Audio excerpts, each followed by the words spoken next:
What's up, Trash Talkers? What's up, Gruntworks Nation? We are here with your episode of the fifth principle of patrolling.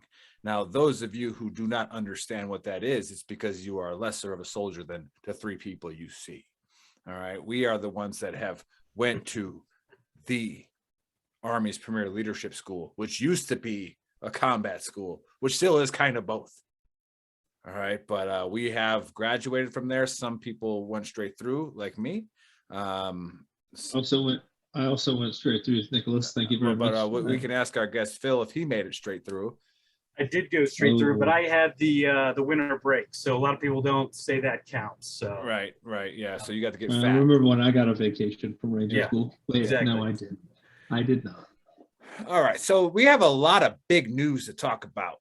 We got hired, so Buddy and I are really good at talking. And we found a way to actually get paid. Nobody ever you got to find a way to love what you do and find a way to get paid for it. So Buddy and I got hired, and the fifth principle of patrolling is going on tour. Buddy will be live in Boston, 29 April. Right? Boston. In Boston, him and Marky Mark. Can't confirm Marky Mark's going to be there. He'll probably maybe Matt Damon. All right, we don't know. Matt Damon's there. We're I don't know, but Matt Damon might send his secretary, otherwise known as Ben Affleck.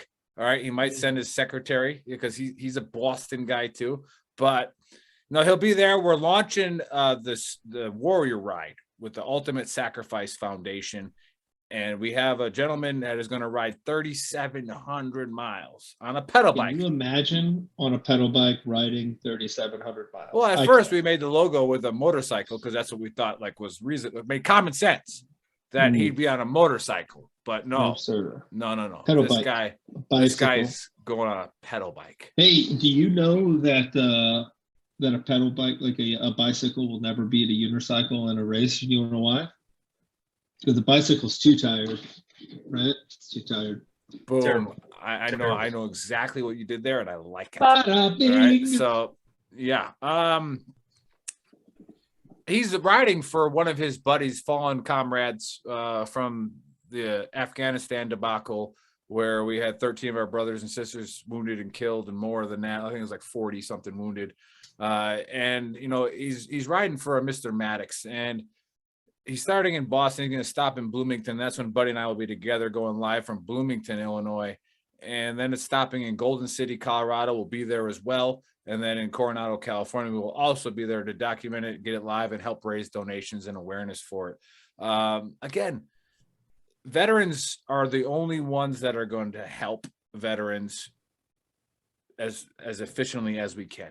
There are probably, I would say, hundreds of thousands of civilians that really want to help, and they do.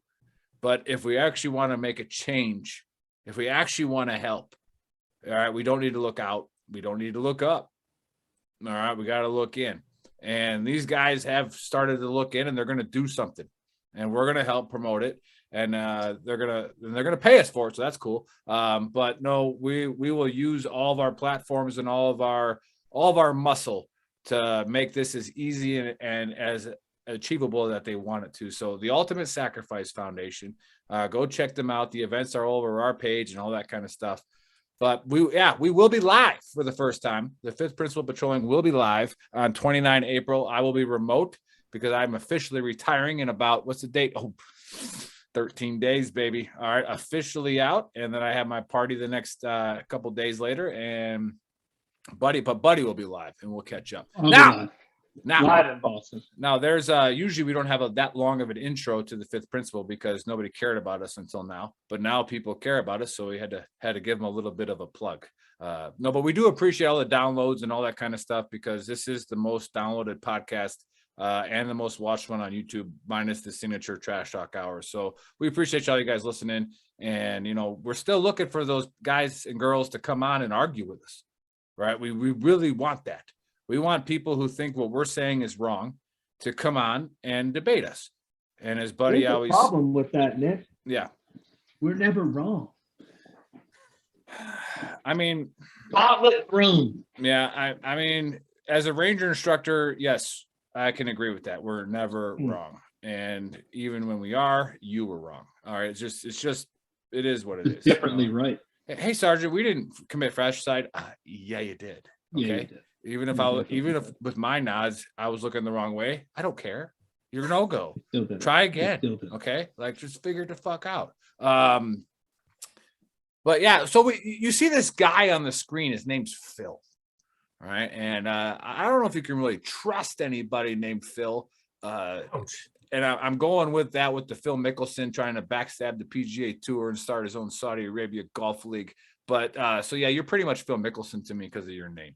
Man, that cuts deep. So a Saudi Arabian golf tour, is that just sand trap after sand trap? Yeah.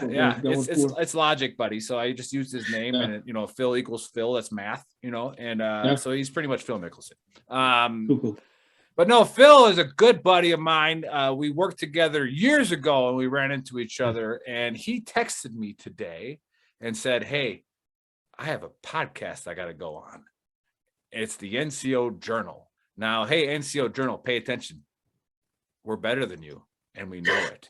So and I'm going to tag you guys in this. If you ever want some real NCOs on your show, all right, you're looking at 3 of them, and I'm glad you're bringing one of them on. All right, so he's coming on. He's going to talk about a paper he wrote in the Sergeant Major's Academy, and it's going to be a really good time. But he was a little nervous, right? And it's because he's been in the academy for like 7 months now, and he's gotten a little soft, right? And he's lost his ability to embrace the ambiguity and just send it.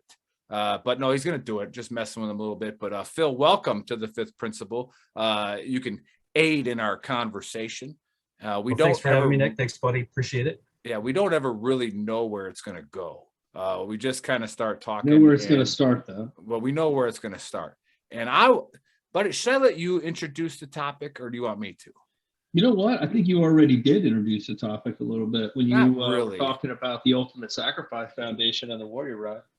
Because let's just talk about so we're ride. Hola, God, how are you doing today? What was that? So I saw a flash. That was lightning. Was that Oh, God? that was lightning. Did God just interrupt you? I think it. No, God just said he's right already. Yeah. Like, listen to Careful. what I'm saying. That was a warning. It's for real. But when you talked about the Ultimate Sacrifice Foundation and the Warrior Ride, you already said a mouthful. So you got a guy that's going to ride. He's going to touch the Atlantic Ocean, right? He's going to get on a bicycle and he's going to bicycle across the United States, trying to gain funds and awareness for fallen soldiers, for other veterans, for their families, for the entire cause. Pretty much everything that we as veterans think is important. And it really doesn't matter, name the nonprofit, and they're focusing on something that we as a society, whether you're, what portion of little microcosm of society you're in, think is important, right? Well, just because it says nonprofit doesn't mean that it doesn't at some point make money. That money that they make, common sense, guys, they don't already have that money earmarked for programs. They have to make money so that they can pay for programs that they would like to pay. The chicken has to come before the egg. Ooh, philosophical. Point, right? Yeah. So, like, if you're going to ride 3,700 miles to gain money, you have to pay for tubes for your bike. You have to pay for chains. You have to pay for a bike. He might want to eat in that 3,700 miles. Maybe there's a chance he even wants to stop at like a rest stop or a hotel and take a shower so he doesn't get the worst case of monkey butt since Forrest Gump made his 3rd lap back and forth across the United States.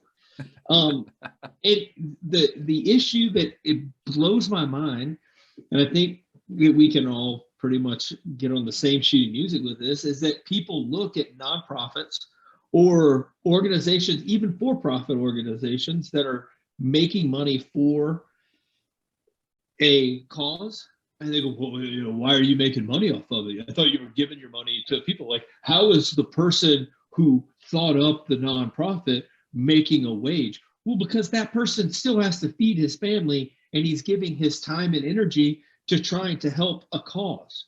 That's why they're making that money. Like, they're not buying Rolls Royces and Porsches with it. They're not. They're feeding their family. They're paying their rent, and then they're giving their money now to whatever the cause is. So to say that nonprofits shouldn't make anything, or even for-profit organizations that believe in causes shouldn't make any money, is generally something that is Communist. Well, it's something that I've heard said by people that either A, don't understand, or B, have never put any skin in the game to try to help do anything. Like they Wait, let me cut you off because you went down a triggered portal, and that's okay. That's obviously this is a sore subject for us at Veteran Trash Talk, because we're not a nonprofit. Okay, Veteran Trash Talk is 100% for profit, and I have to correct a lot of people on that. And one of the reasons we went for profit is because we felt like we can do a lot more good, and we could hire more people, and we could scale and grow as we see fit to make things happen and make our mission happen. And our mission, again, is to lower the veteran suicide rate to below the national average. All right, that is a very achievable goal. And we figured that if we got everybody in our group, in our family, and we always say this, if you don't have the answer today, you might have it tomorrow. You might have it a month from now. You might have it a year from now. But just being a part of that diversity of the group. Now, here's what chaps are high. This is kind of what stemmed it a little bit, and this is what got Buddy triggered. And we've talked about it on the show before, is we had a funny design for a Ukraine t-shirt. Right. We had a buddy of ours, he came up with something funny. And if you heard, Gilbert Gottfried just died, right? And he got a lot of flack for making jokes about tragedies. And he always said, he goes, humor is always right behind tragedy. And he's like, humor is one of the ways we bring awareness to the tragedy and also help get over the tragedy. Right. So we ask you that if we think of something funny to help bring awareness to something, right away, what do we see on the thread? Where's all the money for the shirts going? Yeah, are you guys giving all the money to the Ukraine? Are you donating to the Ukraine? Literally to the country of How the fuck Ukraine. do you donate to the Ukraine? I think you have to set up a deposit/withdrawal account through the UN. Right. But they're not part of the UN, so it'd be some other group, maybe. So to go with what Buddy was saying is, if you want to establish and build a team that can actually put energy and effort into something, it takes money. Right? It takes money. I'd be an asshole if I asked Buddy to do a tour and go away from his family with the 5th principle of patrolling if I didn't fucking pay him. Right? I would just be an asshole. Now, if we were philanthropists and we had a bunch of money, that's a different story. When Elon wants to do this with his money, sure, man, awesome, cool, man. But guess what? Guess how he got that loaded? He didn't get that loaded by giving all of it away. All right, he reinvested it. He built teams. He built friggin' an entire company. Right? That takes money. And in every nonprofit, there's an entrepreneur in there. Otherwise, they wouldn't make any money. All you guys whining about nonprofits taking money probably don't have a lot of money. All right, because you're like, why are you giving it away? And here's the best. How much money of the $30 t-shirt that cost $22 to make and $3 to ship is going to Ukraine? Okay. What do you mean? But right? If I don't, so maybe the people making the fucking t-shirt. No, I'm getting triggered. Maybe people making the t-shirt should do it for free. If I don't get a t-shirt that says that I support Ukraine for my money, then I don't get the validation from other people when they see the t-shirt and they say, oh my God, you're a great person because you, at this point, had the opportunity to give $30 to the Ukraine if you figured it out. But instead you gave $1 or $2 to the Ukraine, and then $22 to the shirt company, and $3 to the U.S. Postal Service, and then X amount of money to the company that had to do all of the work to design and publish it, the shirt, and advertise it. Yeah, all of that stuff.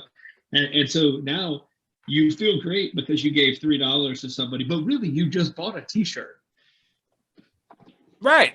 Well, and it could be that, but it could be stories like that, just released today, through the news, through, Black Lives Matter. I know it's not a veteran thing, but, they're under scrutiny because, they just got exposed for buying, a $6 million house. Right. So I think some people are like, well, how much money is too much? And what are you doing with that money? So again, where I guess a lot of people are like, where's the line? I guess maybe some people are saying, because again, I'm all about people got to feed their family, people got to make money, but does it get to a point where it's ridiculous of like, almost like false flag operations? Like, hey, I'm helping you, but here I am. Point. So that's all I'm going to say. I'm not mad at Black Lives Matter for buying a $6 million home. I'm not mad at them. I'm mad at the way they message their stuff. But again, we only know that because they got investigated. And you don't get investigated until you start making serious money, or you're actually, supposed to be for a cause. So this would be a good argument here for the group where it doesn't make sense, right? It doesn't make sense to me that an NFL player who makes $6 million a year, right? If he's going to be an advocate for social justice, then I want to see what they've done for social justice. I don't care about the money value that comes with it. It's the work and the message. So yes, you do have to worry about PR when you start getting at that level, because now people are starting to scrutinize where your dollars are going. And I can't imagine that level of scrutiny when Veteran Trash Talk gets scrutiny because we copied an 80 movies logo and put it on a shirt and started getting a bunch of shit for it. We never it was like the logo. That would be infringement. Yeah, it's common. Usage. Here's the thing, and I can understand that point of view.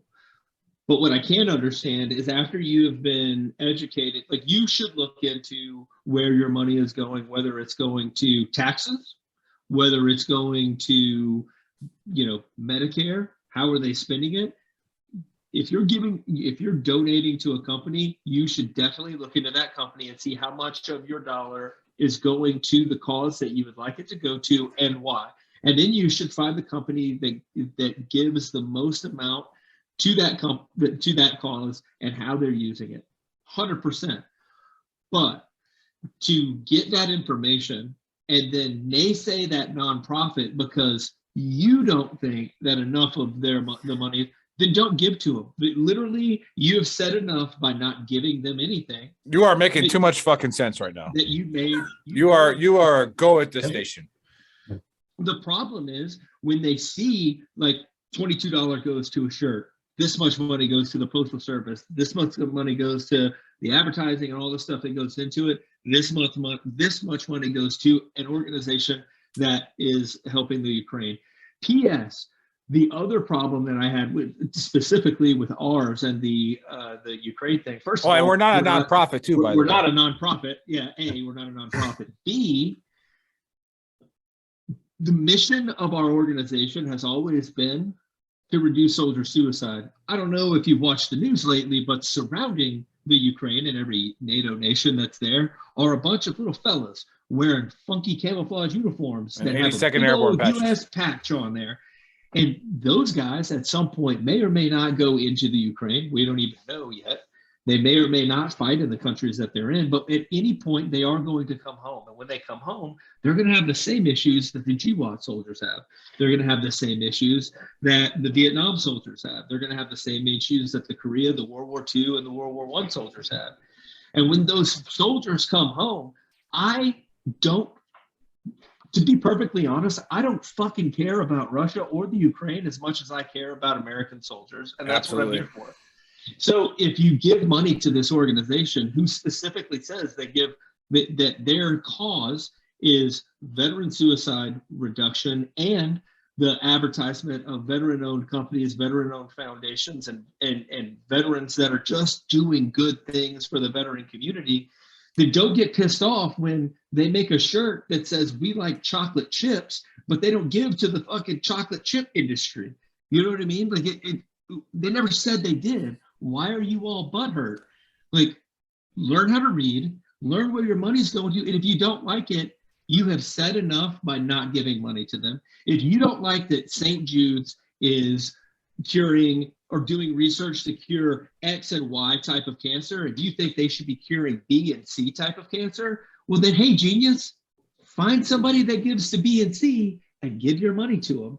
You don't have to call St. Jude's and say, you know what, screw those kids. We don't care about X and Y cancer. My grandma has this kind of cancer. That's not what they ever said they were doing. So why are you confused? Yeah, I got some flack for, if any of you that are watching from the Gruntworks Nation that were wondering who was commenting to you on the threads and calling you a dickhead. That was me. All right, that was me. If you were messaging us and you were wondering who was sending those messages back. Yeah. So like again, like Buddy covered earlier, was you could have easily written a $30 check to a church that was helping Ukrainian churches with refugees. You could have done that, but no, you want to say, where's the money for this shirt going? None of your fucking business. All right. None of your. We would tell you, we told people that, we did. That specifically said the money for the shirt is not going to Ukrainian charities. It's going to the cause that we said, not the cause that was popular for the day, and you changed your Facebook profile picture to a shade of yellow and blue. Like that also, we're going to get into a whole nother thing. Yeah. People think they can change their Facebook name, like Child Abuse Awareness Month. So I'm going to change my Facebook profile to some kind of beat up kid. Well, yeah, that's great. I'm sure that kid that now has a black eye because his dad is still putting his foot up his ass is fucking real happy that you did so some again, virtue signaling. Anybody listening to this or watching it on YouTube, we appreciate it. Come on the show, message us if you want to come tell us why. All right. It's okay to complain to companies of what they're doing with their money, right? Of why it's any of your responsibility or what skin that you put in the game. All right. Is why we should listen to you. And we might listen to you. You might be right. Like we might listen to you. We already invited. I invited one of the guys that made a huge complaint. Well, I do love when they make giant complaints and then automatically block, not knowing that their profile is still on there, and I can still look them up on Facebook. And I remember this personal guy. thing. I can go back and be like, "Hey, man, what's up? Want to be on the show?" Funny story, they don't answer. They don't want to be on the show because they know they're just as fucked up as we do. They're keyboard warriors. And so here we go. Now I'm gonna get Phil involved with this because he's here. But we're actually just trying to get his feet wet into what a podcast does. Now, when you go on the NCO Journal, it's gonna be a lot easier because they're not as cool and as funny as us, and not nearly as like high speed. But going back to what Buddy said, and then introducing Phil into a question here, you talk about running a major operation. All right. And now when we're talking about the Army, and do I want my colonel looking down and in, or do I want him looking up and out? Right. If the colonel ever has to look down and in, we're in some serious shit. Okay. And then that colonel's been through a lot of education, a lot of training to look up and out and to make decisions when a staff builds his decision for him. All right. So he still doesn't even build the decision, but he's educated, hopefully, enough to already know what's going on. So as his staff builds this plan, he's like, all right, Cool, but you guys forgot this, that. That's what he's there for, right? That's what he gets paid for, right? That is his job. He is supposed to look up and out and then take a minute out of his day to go, okay, show me your plan. And now I'm going to mentor you, yada, yada, yada. Or say, awesome job, promote you, great shit. All right. If you want somebody to run a nonprofit that gets very successful and doesn't buy $6 million house like the BLM movement did, it's probably because their top of their organization is corrupt as shit. And as like Phil and I know, unethical, not moral, right? Where everybody working for BLM, there's probably a large percentage of them that are awesome people. Okay. And it's that are trying to make a difference. But then just like Wounded Warrior Project, all right, Wounded Warrior Project does a ton of awesome stuff. And then they got a lot of flack. No, it's going to be Phil's turn, buddy. All right. Oh, I got it. But you got a Wounded Warrior. Yeah. I've heard people recently talk about how trash Wounded Warrior is. And I'll say, I don't really know. I do know that the guy that I worked with from Wounded Warrior was fucking phenomenal. Yes, I have been a member of Wounded Warrior Project since I was wounded, and they have done nothing but awesome things for my family. And the people that work for them, the people that do all this stuff have been phenomenal. So if you're giving your money to Wounded Warrior Project, do you understand how big they are? Do you understand what they actually try to do and what they cover? You don't think the guy that's running that operation shouldn't get a paycheck? Like you mean somebody that's acting as the CEO of a major corporation, right? Because so it's a multi-million-dollar business. If a philanthropist wants to take over an organization like that and not take a paycheck, awesome. All right, but those are few and far between. All right, those are people that they just give their money, but you need somebody day to day to run it.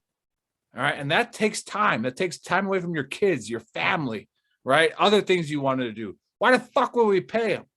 But anyways, so they had some problems and they fired their CEO, right? And they fired a bunch of other executives. Okay, but the people working for them didn't suck. People working for them were doing awesome work.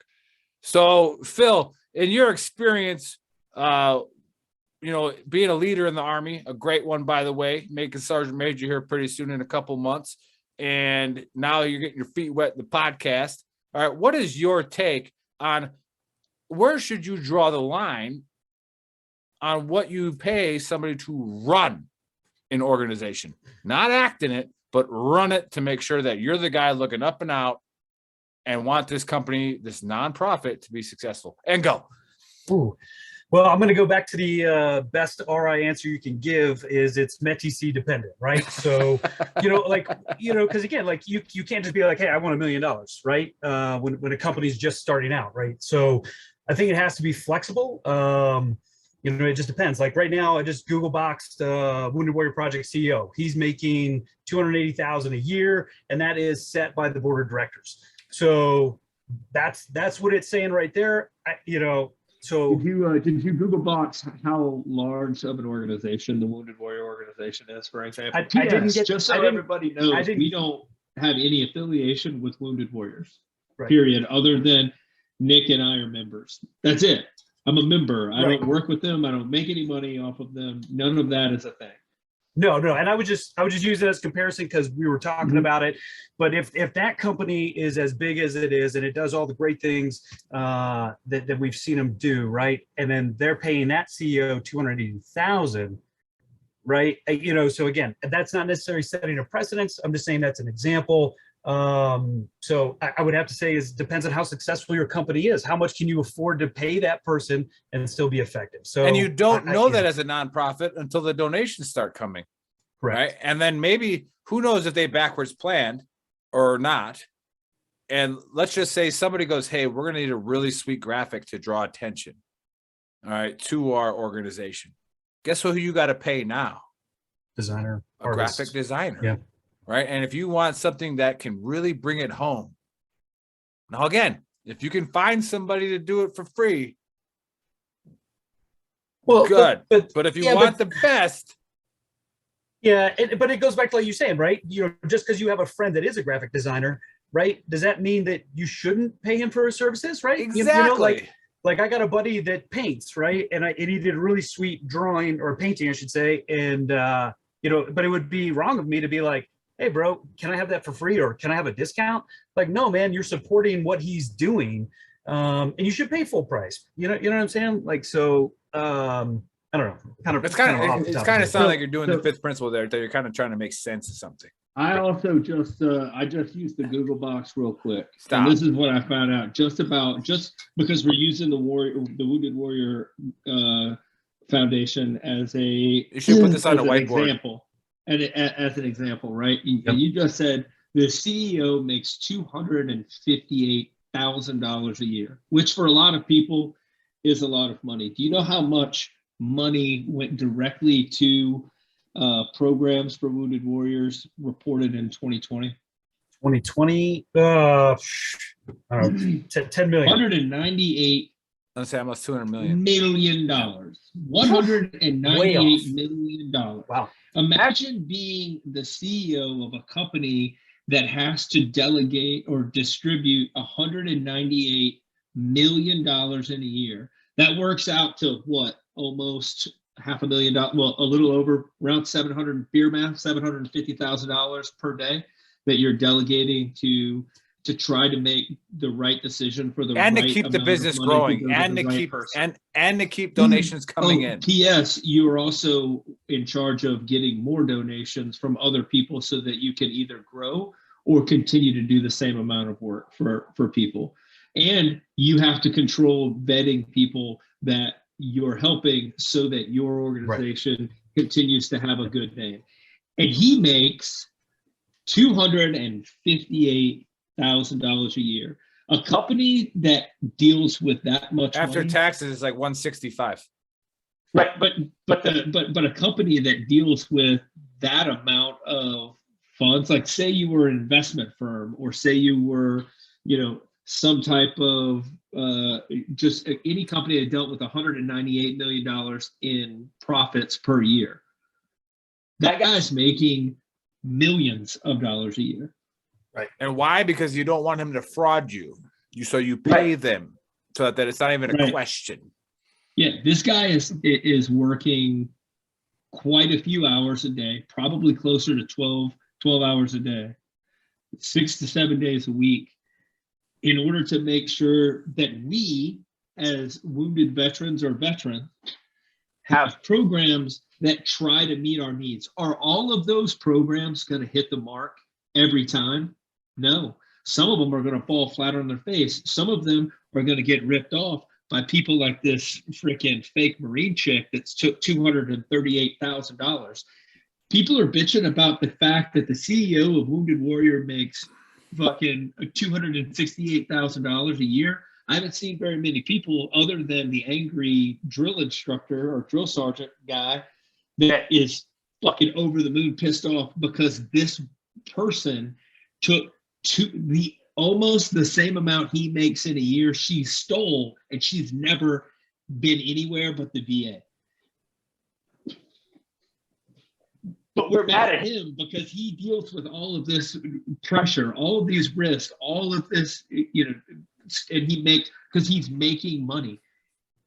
So before we get back to Phil, let's if you're listening still to this point, appreciate it. I'm sure you are if you're a diehard follower.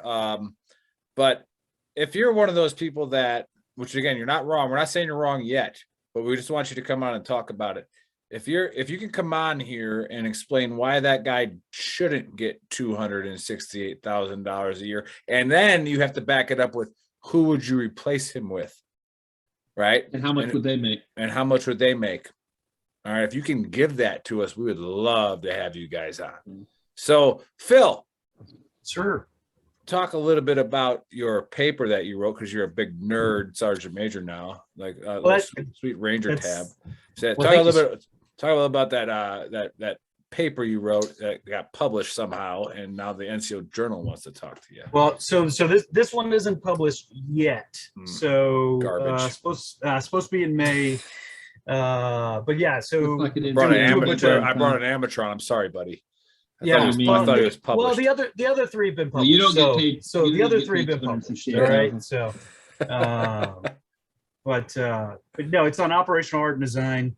Looking at Hitler's failed invasion, of the Soviet Union in 1941, Operation Barbarossa. and kind of linking it back to, what's going on in Ukraine the Ukraine with the Russian invasion. So that's kind of, and then kind of tying it back to why that kind of stuff is important for non-commissioned officers and not just officers. Because you hear that kind of stuff from officers all the time. They get a lot of credit for all that stuff because, again, yes, that's what they do. They get that education, so on and so forth. But at the academy and other places now, that's where NCOs are starting to get that education and understand what that is, so they can be value added, right? So we can speak that common language and be a part of the solution. Sure. So we had Colonel Nightingale retired on the show last Saturday, and he talked about why we're destroying Russia. Ukraine is destroying Russia is because we train them. All right. We train their NCOs. All right. We gave their weapons, and their NCOs are running small unit tactics right now. And again, if you want to talk about experts in this kind of stuff, this was the guy setting up Contra camps in Honduras. All right. So after he was an advisor in Vietnam, in SOG and everything, and then with the 101st during the Tet Offensive, he only did Grenada. Yeah. And also, everything else. The rescue mission and help stand up. JSOC. So it's woefully, not on that level. So, but I'm just saying he is right on page with you, and so you're on the right track. If Colonel Nightingale agrees with you, to where it's the NCOs that do it, and then JC Glick, who's been a guest on this show and the Trash Talk Hour, he also commented on LinkedIn a couple days ago, showing the best Ranger competition. Did you see that with the guy in the ammo box? Yeah. But did you see that? Yeah. No. Yeah. It didn't say you had to. Didn't say you couldn't. He's like, don't break my box. It's the only box. The guy knows that he has outsmarted him, but he's like, come on, bro, just don't fuck this. Come on, don't break the box, man. But I've only got what's in the box. But JC Glick took it outside of that, and he saw the bigger picture where he was like, this is why you hire NCOs.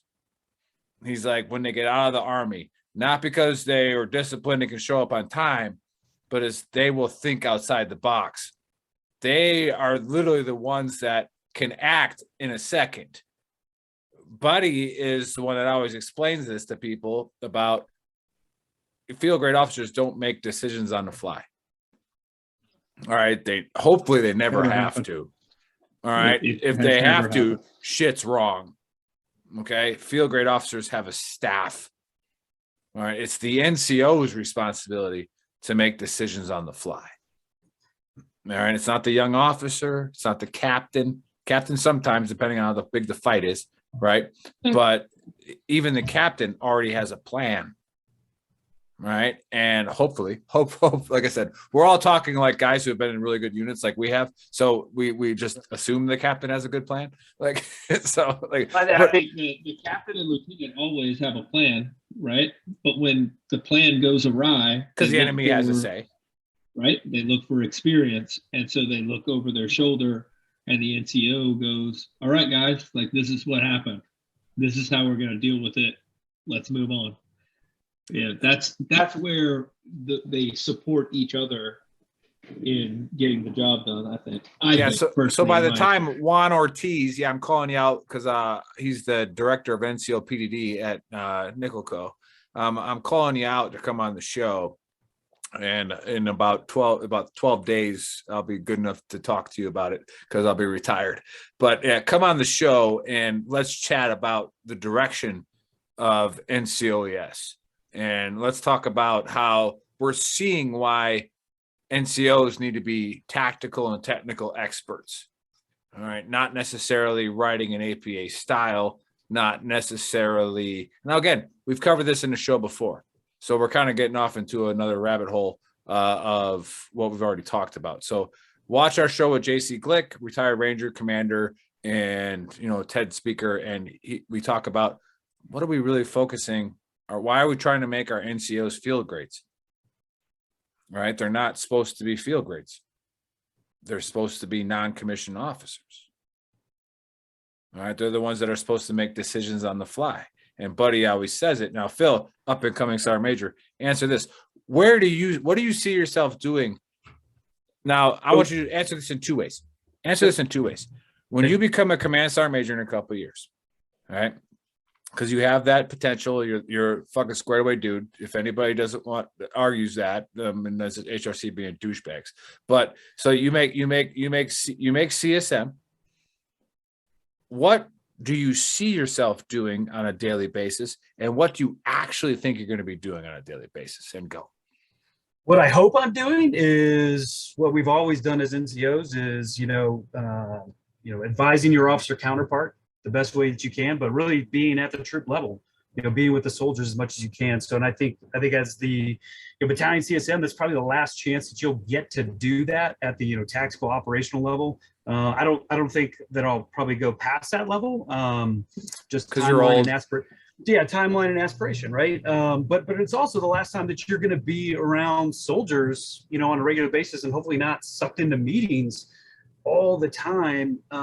Is kind of what it seems like, filling in for sergeant major when they're gone or whatever. It's just like, man, they go to a lot of meetings, and it's like, and your officer counterparts in those meetings. So where's that balance between letting the officer go to this meeting so I can go out and check on the soldiers, or vice versa? There's two schools of thought, right? Some is like, hey, you have to be attached to the hip, and the others are divide and conquer. I would rather be the divide and conquer type.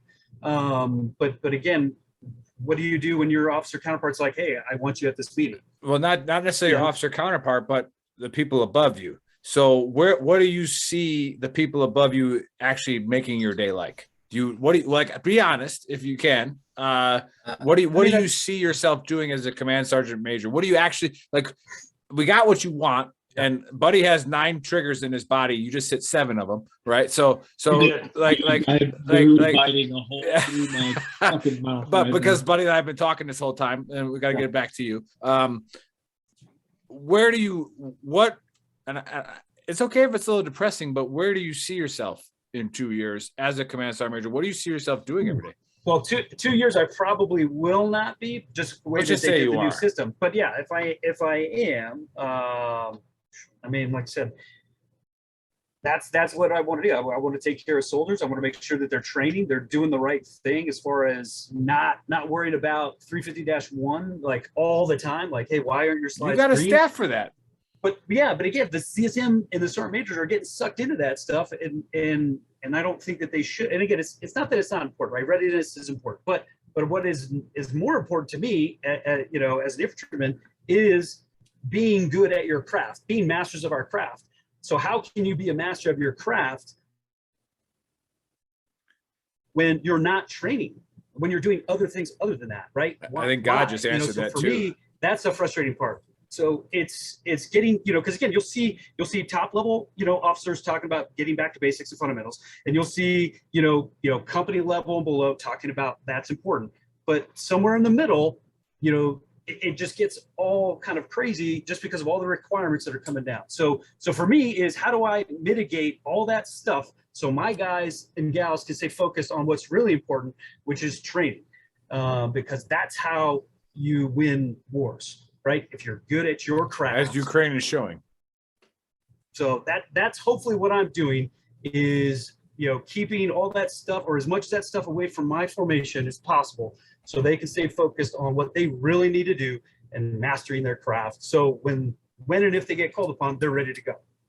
That's hopefully what I'm doing. I love it. I love that I put you on the spot. So those of you listening and watching right now, Phil literally texted me 5 seconds before I brought him on here, and I'm like, jump on now, bro. So he's about to be a CSM, and this will get watched by your boss. He watches this show, so your boss will watch this show. And again, what are we out of the frame? Like, yeah. What are we teaching our NCOs to do? My volley should have went volley down. Yeah. Right. Sorry, but again, what are we teaching our NCOs to do? And now we're off the topic of nonprofits, which is fine, because I think we already beat that to death. Like, we already proved that we were right. Yeah. Well, we'll see if somebody can prove us wrong. But we definitely need somebody to come on and tell us why, I got it. It's a great NCOER bullet that you developed the program that for SHARP. And so I'm going to have the guys in ALC write a 6-page paper on SHARP and APA style. Okay. Awesome. Okay. Why are they not writing it on the all the weapon systems in a squad. Right. Yeah, no, I think it's a fair point. I think we could do a better job on the topics we pick, but I think the importance of education, buddy, you talked about it earlier, right? People don't research, who they're giving to, then they're upset, right? So if you're not educating yourself, that's part of the problem, right? You're not learning, you're not growing. So I think, you need to right, but challenge we should tailor the education part of it to what their freaking job is.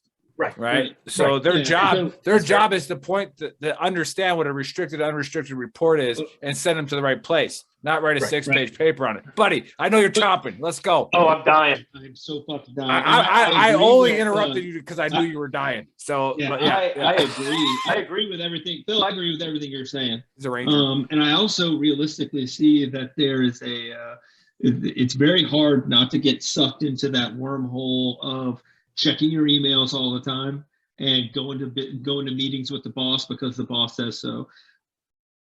But my other argument against that is, at this point, you're an E9 in the United States Army. What the fuck are you going to do to me if I say, no, sir, I'm not going to go to the meeting, and here's why I'm not going to go to the meeting. From 9 o'clock in the morning until 11 o'clock in the morning is my time to go visit the guys. I'm not going to check emails. I'm not going to go to your meetings. I'm not going to do any of that stuff. I'm going to check the guys, right? And making other people understand that is saying it is completely different than doing it, and it seems to be a bridge too far for a lot of sergeant majors. I remember back in the olden days when it wasn't that big a deal, and battalion sergeant majors were always around the formation. They also didn't have the emails that they had to answer. They didn't have all of the other stuff that they had to do, right? That being said, as far as the education, I think education is important. I think that writing an APA or a MLA or whatever Chicago style paper you want to write is fine. The problem is, like, for instance, I went to the Master Leader course for Special Forces. While we were there, our capstone was doing a environmental assessment of the Ukraine and a strategic war plan for or a carbon matrix for the entire Ukraine. And what year was that? Attack if we were attacking 2018. Weird. Yeah. That being said, get him his dinner. Yeah. Look at me, like I got a little fella. Anyway, boy, if I'm not off by 6:30, you better get my food. Better have that food. Chow. Get that food in here. I swear to God. Anyway, that being said, we did this strategic analysis of the Ukraine, and we did a carbon matrix of, and then we talked about logistics of pulling people from depots in Kaiserslautern, all these other places, right? We did all this stuff, and the entire time I was infuriated the entire time, because there are plenty of other things that as if you're going to MLC, you're about to be promoted to that rank. Why am I not doing like a concept for a JSET or a concept for a deployment? Why am I not talking to other people about their concepts? Why am I not writing papers on the environment, the operational environment of Southern, or the ERB or something else? But those plans were dictated by, to be honest, those plans were dictated by the Sergeant Major's Academy. Correct. Those lesson plans were developed and dictated by the Sergeant Major Academy. All right, Nickel Co. Who seemed to be, from an outside perspective, because I haven't been to the academy, but seemed to be more interested in the appearance of professionalism and education than actual professionalism and actual education. 100%. Because in our field, professionalism for an infantry E5 looks like a dirty motherfucker who's got dirt, grime, and gunpowder all over his face, because he's a professional infantryman. That's what it looks like. It doesn't look like somebody wearing a suit and tie. And he's also the guy that understands, the priorities of work. And I'm being a professional by taking care of my soldier, by making sure that 1, they're not racist, 2, they're not sexist, 3, they PT, all right, 4, they can shoot their weapon, all right, and 5, they clean the motherfucker after they're done with it, right? And he also understands the nuances of making a patrol base and then giving his guys that are lapping or intersecting sectors of fire, and and not only giving them like a general direction, but a cardinal direct or degrees to their left and right limit, and all of these other things. That's what a professional looks like at that level. So why would we make that guy write a paper on something that's 3 or 4 levels higher than he 20 levels 20 levels higher that he would never deal with, just so that we can puff our chests out to other services or to other people and be like, yeah, well, my E5s write really good letters. Yeah, they do. They write really good papers, but they also don't know the max effective range of their saw. And that's what's more important. What is their job? What is their profession? And what are we training them to do? Perfect. That's where I have a problem with the education system in the Army. I feel like education is important. A smarter Army is 100% a better Army. Right. And like can't argue that. You can't use common sense to not argue that. Right. And like JC articulated it very well when he said it, because he's a colonel, so he said it better than we did. We just cuss and make fun of shit, and it's like, but he articulated it very well, and he said taking care of the soldier's mind is the most important thing. If you can take care of their mind and actually help their mind grow, then anything is possible with that soldier. So like that's where that hits home. But again, we start to lose focus because of what Buddy just said. We think so. If anybody wants to come on and argue that, we welcome them. Here's my question: Why aren't we teaching? Okay, if you have an NCO, why aren't you teaching NCO? Why aren't you sending them to a sports nutrition class to become sports nutritionists? Why aren't you sending them to a sports, like a personal trainer? Because we already dumped millions and millions of dollars in that stuff. Like I said, H2F, holistic health, fitness, master fitness trainers, and we're trying to get muscle activation. We sponsored our show to start with into that as well. So it's like, and they're in there. They're in the bed now. So we've actually accomplished that. Veteran Trash Talk did. Those guys are now in the H2F program, and they're working their way up the ladder with it. So 100%, we spend so much money on the guys that all the NCO really needs to know is where to send a soldier that he cares about. All right. It's not the NCO's job to make sure you know how to balance a checkbook. It's not the NCO's job to make sure that, no, it's his job to understand what's wrong with the soldier. Right. It's his job to send him to the person that the government pays $80,000 a year to sit his ass in a fucking office and handle those problems. It's like, hey, I need you to go over here. Okay, a week later, it didn't get fixed. Guess what you do, Sergeant E5? You walk his ass down there, right? You walk his ass down there, and then you sit in the meeting with him. Hey, how come you didn't fix this? Right? Because I understand this program. I understand what you're supposed to do. But instead, you got some guy saying, hey, the sergeant's supposed to handle that. No, I'm not a financial advisor. Right? Mm-hmm. Like, I'm not a psychologist. I'm not a social worker.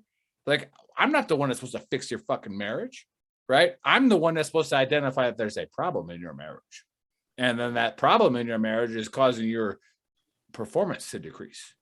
So now I take you to the person that's supposed to do it. But Phil, let's give you the last word. And I hope we got your feet wet on the podcast. And let's give you the last word. I doubt that the NCO Journal is going to go anything like this. Yeah, the NCO Journal will not be as fun as this. It might be. I don't know. You can text me later. Well, you can come on with me. You'll be my +1. Yeah, just remember, everybody. The fifth principal will be live for the first time, 29 April. We will be live, and Buddy will be in Boston. If you can make it to Boston, go there. Right? We'll get a Sam Adams. Yeah, we're gonna have a blast. We're gonna have a blast with the Warrior Ride and riding 3,700 miles to honor the fallen in Afghanistan on the withdrawal. So, Phil, the last word. Ooh. I don't know what that means. You get to say it. It's the last thing. You can say whatever you want. You could be like Rumspringer, and then we end it. Hold on. you gotta, yeah. Whoa. You're gonna lead them into it. You gotta. Academy. All right, so let's say here on my whiteboard, this is the word.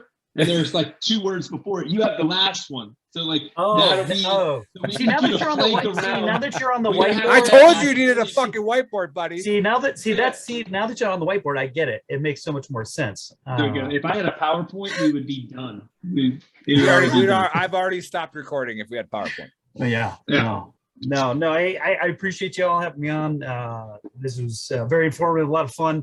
I think you guys are doing great things for the community, and hopefully people aren't giving you all the shit that you guys you say that they are, but I think you guys handle it really well. Definitely doing way better things, than most of us are, and I think that's awesome to see.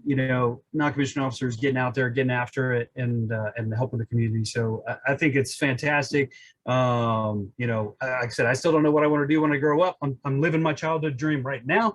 So until that changes, maybe like I said, down the road, I'll come a knocking for a job in the organization. So, but We I'm won't just pay you thanks a lot. Nothing. Buddy huh? just Ouch, took man. away his last word, but we'll see you on the 29th in I mean, you Boston. technically took over We're the last heading word. to Boston.